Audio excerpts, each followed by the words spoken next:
USB port on it. You use an external device to program this. There's a lot of times where after you've built the project, you'll never need to program it again. And for that, the Pro Mini is a good choice. Another thing about the Pro Mini is in addition to the normal 5-volt version, which is the one I have over here, you'll also be able to get 3.3-volt Pro Minis, which run at half the speed but take a lot less current. So if you're building battery-powered devices, that can certainly be an issue.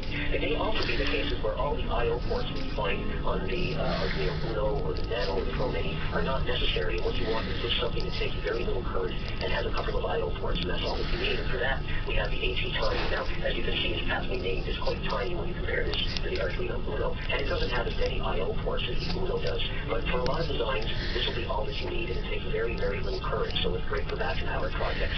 You may even want to go one step further. The Arduino Uno is actually based upon a microcontroller called the ATmega 328. And the ATmega 328 chip itself can actually be removed from your Uno after you've programmed it and used in its own design. You just need to add a crystal, a capacitor, and a couple of other support components to it, and you can duplicate the functions of your Arduino Uno on just a single chip, so you can see how this can reduce the size of your designs. If you want to go even one step further, this is an AT Tiny chip. The AT Tiny 85 is also an AT Tiny 45, and like the AT Tiny board, it has less I/O ports than the Uno does, but you can certainly make it a very small, very low current device that you can build after you've developed things on your Uno. So now that we've sort of done a brief overview of these boards, let's go and look at them one by one. And after this, I'm also going to do an independent article and video on each and every one of these boards because there are some idiosyncrasies and design tips for every one of them, and I want to make sure I cover everything. So let's first start off by looking at our friend, the Arduino Uno. The Arduino Uno is by far the most popular Arduino board. Literally thousands of projects have been based upon this board. And when you're starting with the Arduino, this is an excellent board to begin with. The Uno has 14 digital input-output pins. 6 of those pins can be used with pulse width modulation for driving things like stepper motors or dimming LEDs. There are 6 analog input pins as well. Uno boards have a USB port. Most of them have a USB Type-B port, but some are available with mini and micro USB ports. The USB port can be used for programming the Uno, communicating with it, and also to supply power to the board. You can also supply power to the Uno through a dedicated power connector, which can take any voltage between 7.5 and 20 volts. This allows you to use a wall-mounted power supply or a 9-volt battery to power your Uno projects. Now, the Uno is an excellent experimenter's platform. One of the reasons is that it has a series of connectors on it, which are female connectors that you can simply plug jumper wires into. I've done that over here in my solidless breadboard, and I've got an Uno running the infamous Blink program right now. Now, there are a couple of styles of Unos that you're going to find. This one over here is the one that I really like. It's got the original inline package version of the ATmega 328 on it, and that makes it very easy for you to take the chip out later and use it on a breadboard or on your own circuit board. However, you can also get Unos which have surface mount versions of the ATmega 328, and both of them work fine in your project, and in this case, you just won't be able to remove the chip later on. Now, one of the beauties of the Uno is the availability of fields. Fields are external boards that can connect to the Uno and can expand its capabilities. For example, this field has a liquid crystal display and a couple of push buttons on it as a keypad, and it just snaps onto the Uno like this, and allows you to connect these devices up without having to do any wiring whatsoever. You can also get this very useful shield that I find very handy. This is an I/O shield that allows you to connect stepper motors and potentiometers and switches and things aimed directly to the Uno without having to do any wiring. It just simply snaps onto the top. Now, this is a prototyping shield, and this is used when you want to design and build your own shields. Like the other shields, it'll snap on top of the Uno, and it also has space over here for you to do your own wiring, and it's got wiring for some of the more common components as well. You can take a solidless breadboard and place that onto the shield itself. In order to use this as a simple experimenter's platform, it would work just great for this Blink circuit, as there only is an LED and a resistor on it, so when you only have a few components, this will work very well. This is another shield that I'm very fond of. The reason is, when I take a shield like this one, for example, and plug it onto my Uno, I don't have access to the connections anymore, or I do have access to them over here. I can wire jumpers and things to them, but it's not that convenient for prototyping. This is a prototyping shield, and it fits onto the Uno, and then onto that, you mount your other shield. And it brings all the connections to the Uno out to these connectors on the side, and that allows you to connect up external devices while still slapping another shield on top, so I find that to be very handy. With the availability of shields and with all the prototyping options, the Arduino Uno is a great board to start off with, and it's great for building projects, but of course, there are other Arduino boards as well. So now let's go and take a look at the Vega. If you're working on a big project, then perhaps you should consider the Arduino Vega. It's by far the largest of the Arduino boards. It has 54 digital input-output pins, and 15 of those pins are capable of pulse width modulation. There are also 16 analog input pins on the Mega. Most people know the Mega has a USB port that is used for both power and communications. It also has the same dedicated power connector, allowing you to use a separate power supply or a battery to supply power for your Arduino Mega projects. Now, as you can see, the Mega is basically a larger version of an Uno. It's got more I/O ports. It also has more internal memory, so it can handle larger programs. And it's an excellent choice when you want to do something that needs a lot of inputs and outputs, such as a huge array of LEDs, a number of motors, or a bunch of inputs. One nice thing about the Mega is that it's very compatible with the Arduino Uno. As you can see, I'm running the same work sketch on it and using the same system. It looks like it just plug wires directly onto the connectors on the Mega. In fact, the very beginning connectors on the Mega, the ones on the top here, are identical to the ones on the Uno. So a shield like this, which is made for the Uno, will also work directly on the Mega by just plugging it into the top half of it. You can also get shields and prototyping boards made specifically for the Mega. This one over here is a prototyping board, but again, I can just put components on, or put a solderless breadboard on, and slap on top of the Mega, and take advantage of all those inputs and outputs. So if you're looking for something to wire a large Arduino project up, something huge, then a Mega is an excellent choice. However, you might be wanting to go in the opposite direction. The Uno's got all the power you need, but you need something that's a bit smaller, especially for a permanently built project. And for that, we're going to take a look at the Arduino Nano. Now, if you need to shrink things down a bit, you should consider an Arduino Nano. It has the same power as an Uno in a small package. It has 14 digital input-output pins, just like the Uno, and like the Uno, 6 bus pins can be programmed for pulse width modulation. There are also 8 analog input pins, which is actually 2 more than the Uno has. Now, the Nano uses a mini USB port. Note that that's a mini port and not a micro USB, which is more common these days. And like the Uno, that port can be used to power the Nano as well as to provide communications for programming and communicating with the device. You can power it with the USB port, and there's also a 5-volt pin on the board that you can use for powering the device with permanent installations. Now, as you can see, the Nano is a very powerful little package, and it's a great alternative to using an Arduino Uno. There are a couple of things about experimenting with a Nano that are a bit different than using an Uno, though. The first and most obvious is that because of its smaller size and form factor, you can't just plug Arduino shields directly onto a Nano. You can use the shields, but you'll have to wire the pins individually to the respective pins on your Nano. Now, another thing about working with it is prototyping with it. With our Arduino Uno, we are able to use breadboard jumpers to jumper the connectors onto a solderless breadboard. Working with a Nano is a bit different. One way of working with it on a solderless breadboard is simply to plug the Nano directly into the breadboard. I'm personally not too fond of that because I find the pins will deform the contacts on the breadboard, and eventually those contacts won't accept wires very well. Another way is to use male to female cables and just connect the female ends to the pins on the Nano, and that'll work just fine, although it's a little bit awkward. It's certainly doable. Another way, and the way that I do it, is to use prototyping boards. And I've got a couple of examples of prototyping boards for the Nano over here. This first one here is very basic. It's just got sockets for the Nano, and they're wired out to these pins over here that you can attach wires to, and then those wires can run out to your solderless breadboards, or to the sensors, or whatever you happen to be using in your project. Another style, the one I've got hooked up here running the Blink circuit, is one that I'm very fond of. So this one is actually a lot like that shield expansion card that I showed you a little bit earlier for the Arduino Uno.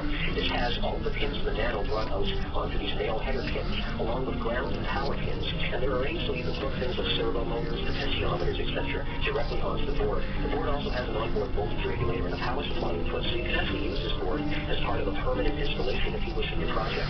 So again, I'm very fond of that board. Otherwise, the Nano can be powered and communicated with using a USB mini cable. Now, this is a mini and not a micro USB connector, so be aware of that you'll need to get one of those cables. When you first purchase a Nano, you'll find that it probably didn't come with the pins soldered in. Instead, you're going to get the pins themselves and the Nano. This is the Nano without the pins. As you can see, it's got components on the back as well as on the front. And you'll have to solder these pins onto your Nano in order to plug it in to your breadboard or to your circuit board, whatever you're doing. However, I suspect that if you're already using an Arduino Nano, then you're very comfortable with soldering, and that shouldn't be a problem for you. So all in all, the Nano is a great alternative to using an Arduino Uno. But you can go a step further. If you think your project is not going to be using the USB port after you program it, and you want something that's even a little less expensive and is actually a tiny bit smaller, then you might want to look at using the Arduino Pro Mini. The Arduino Pro Mini is an excellent choice when you're building a project that will somehow need to be reprogrammed in the future. It's a small device, but it still maintains all the features of an Arduino Uno. It has 14 digital input-output pins, and 6 of those pins can be used with pulse width modulation. It also has 6 analog input pins. What it doesn't have is a USB port. You use something called an FTDI adapter to program this device and communicate with it while you're programming. You can power the device with that FTDI adapter when you're programming it, and afterwards apply power to the VCC pin on the Pro Mini itself. Now, prototyping with the Pro Mini is a little bit different than prototyping with the other Arduinos we've looked at, and the reason for that is that the Pro Mini has no USB port. In order to communicate with the device and also also to power it during prototyping, you'll use something called an FTDI adapter. I've got a couple of FTDI adapters over here. As you can see, they've got micro USB connectors on one end and a 6-pin connector on the other end. That's the end that connects to the 6 pins on the Pro Mini. You'll also notice perhaps that there's a jumper on this board. The back of this board is a little jumper pad. What that jumper is for is to set the voltage level of the FTDI adapter to match that of the Pro Mini. The Pro Mini is available in both 3.3 volt and 5 volt configurations, so you'll need to set that jumper correctly. You certainly don't want to risk applying 5 volts to a 3.3 volt Pro Mini. Now, like the Arduino Nano, your Pro Mini will probably come with the connectors not soldered in. I'll give you a set of connectors, including this little angle connector that you use to connect to the FTDI adapter. Now, the Pro Mini board itself is quite small and has no components on the bottom side, so this is a very tiny unit that'll fit perfectly onto a printed circuit board in your project. Now, when prototyping a Pro Mini, you'll find that you run into the same situation you do with a Nano. You just plug it directly onto the side of this breadboard. Again, I'm not fond of that method. You could use male to female jumper cables simply to jumper to the back of the Pro Mini itself directly, and that'll work fine. You can also use the prototyping board if you can actually find one. Now, I haven't been able to find a prototyping board for a Pro Mini. If anyone knows of one, please let me know, because I'd be interested in obtaining one. So since I couldn't find one, I wired one up on my own. I just used a piece of perf board, and I put a couple of female connectors to plug my Pro Mini into, and a couple of male headers. I just jumpered them to each other on the back of the perf board, and it works quite well, as you can see here.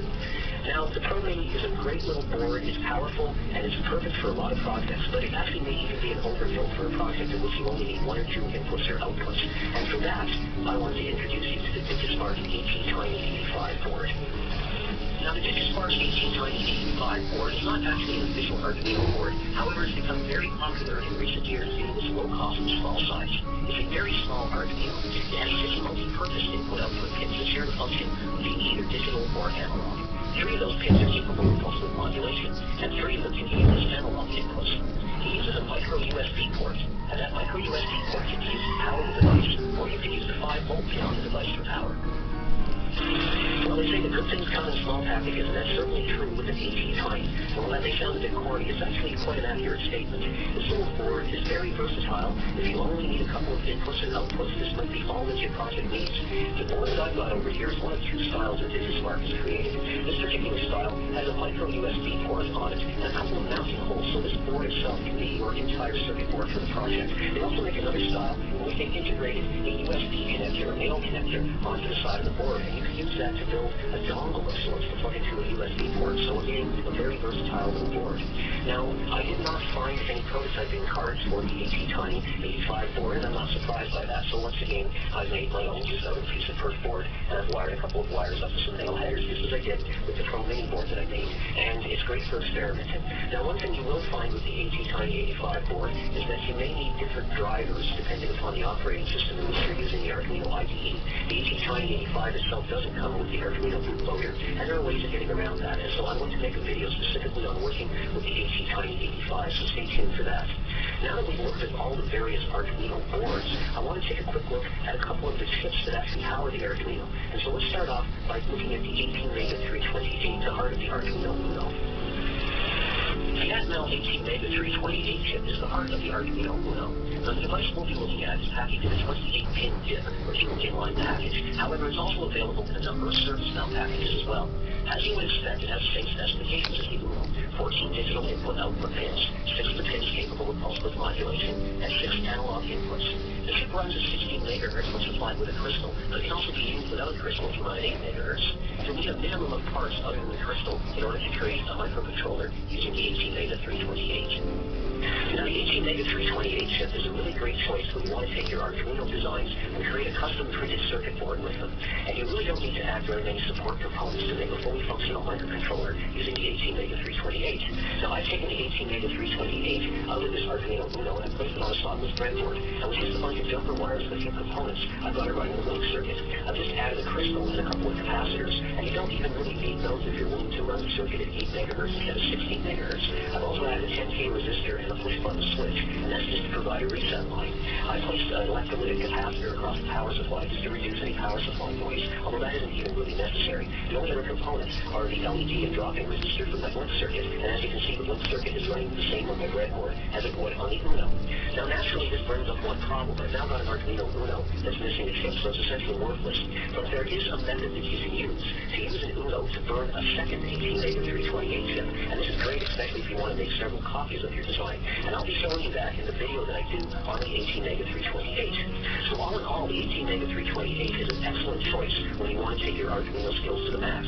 But there may be several times when you don't need all of the capabilities of the 18-328. For example, running the blink circuit, I've only often used one digital I/O pin. And for circuits like this, the AT-Tiny85 is the way to go. So let's take a look at the AT-Tiny85 now. Now, if you really want to go minimalistic, nothing will beat the Atmel AT-Tiny85. The device we're going to be looking at is packaged in an 8-pin dual inline package, but it's also available in service mount packages.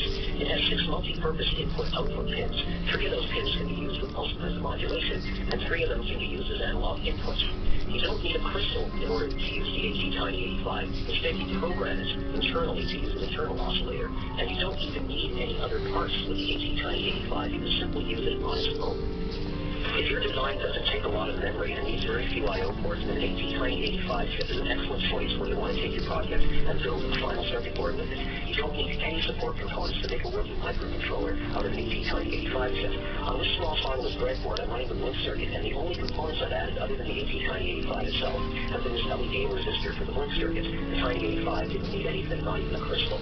Now, in order to program my AT-Tiny85, I used an Arduino Uno as a programmer, and I'll be showing you that technique in the video that I do on the AT-Tiny85 chip, so stay tuned for that one. Now, I've got that set up over here. The Uno basically is connected to the Tiny85 through a series of jumpers, and again, I've added an LED and resistor so I can test my blink circuit once I've programmed it. The Tiny85 is very easy to program using this method. Another advantage of the Tiny85 is it takes almost no current whatsoever, so it's great for battery-powered designs. So if you want to make a project using your Arduino-based design, make it small and battery-powered, then certainly consider the Tiny85 chip. It is an excellent choice for small Arduino projects. So as you can see, you have a number of different options when you're experimenting with the Arduino. From the all-purpose Arduino Uno to big devices like the Mega to very small boards like the AT-Tiny85, there's a wide range of Arduino boards, and one of them is sure to be perfect for your project. You can also use the individual chips to make your own circuit boards with your Arduino-based designs. So I hope you found this insightful. As I said earlier in the video, I intend to make other videos for each one of these different boards and chips, and I'll show you experiments that you can do with each of them, as well as the different idiosyncrasies for connecting them up to your computer and working with them. So please stay tuned for those ones. The best way to find out about those videos is to subscribe to the channel. So if you haven't done that already, please do so. And also please visit the website at dronebotworkshop.com.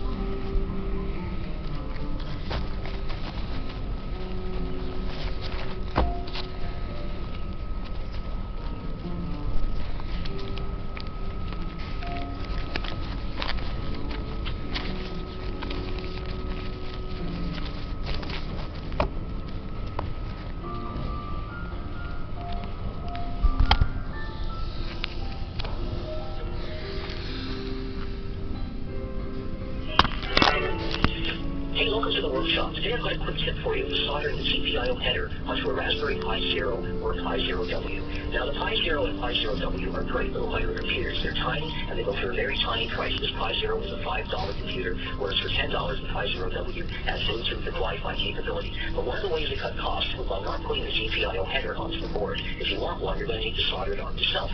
Now, there may be times that you don't need the GPIO header. You might not be using any I/O pins in your project, or you might just be using a couple and prefer to solder wires directly to the holes in the board. But if you're adding a Raspberry Pi hat onto your project, you're going to need to put one of these header pins on, and that's what I'm going to show you how to do today. It's not a difficult solder job, but what can be difficult is getting everything lined up and held together. I've got a little trick that I want to share with you for doing that. Okay, now here I've got a couple of Raspberry Pi Zeros and a few examples of some headers. Now this is the proper type of header to use. This is a 2-row 40-pin header, and it'll fit directly into the holes that are provided for the GPIO connector on the Raspberry Pi Zero. However, you may not have one of those, and another thing you can use is this really commonly available terminal strips. Now these happen to have 40 pins on them, so if you cut them into 2 pieces, you'll end up with 2 20-pin pieces that you can solder into the same holes in the Pi Zero. However, one thing you have to be very careful about is aligning them up right so that they'll mate correctly with any hats that you're going to put onto your Pi Zero. And that's where the trick that I'm going to show you really shines. Now, one piece of advice that you'll sometimes hear about soldering headers onto circuit boards is to use a solderless breadboard, mount the header into the solderless breadboard, and use that as a jig for holding everything together while you're soldering. I'm personally not fond of that